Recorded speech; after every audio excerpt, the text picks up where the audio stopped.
ni minsan ay hindi nakiusap sa akin si Digong, either directly, through his relatives, or through any of his cabinet members, including Mijaldea, Panelo, and Bongo.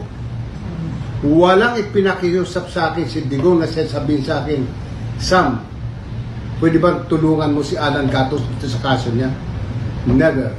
O Sam, pwede bang kasuhan mo yun si Joseph Morong? Wala. Si Digong ay never. Yun ang nirerespeto ko sa kanya.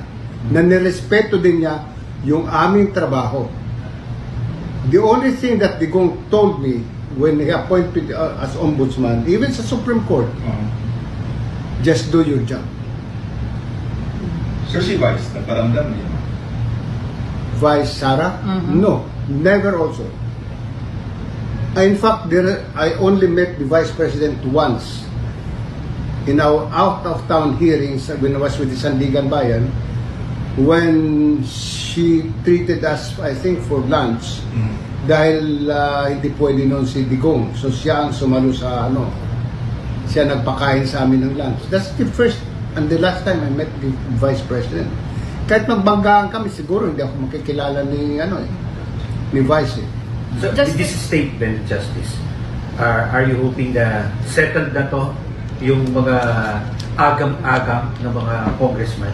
Sana nga settled na yun. Kasi kung isipin nga lang nila bakit kung kinasuhan yung mga tao malalapit kay Digong?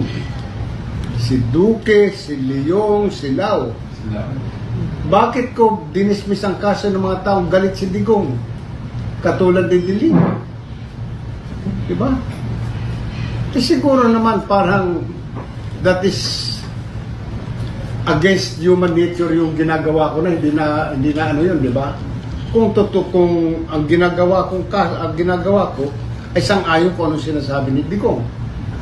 Actually, ang nangyari pa nga doon sa pagka-withdraw ko ng information kay Pinoy, lumabas sa dyaryo, the ombudsman is richer by 15 million in 3 months.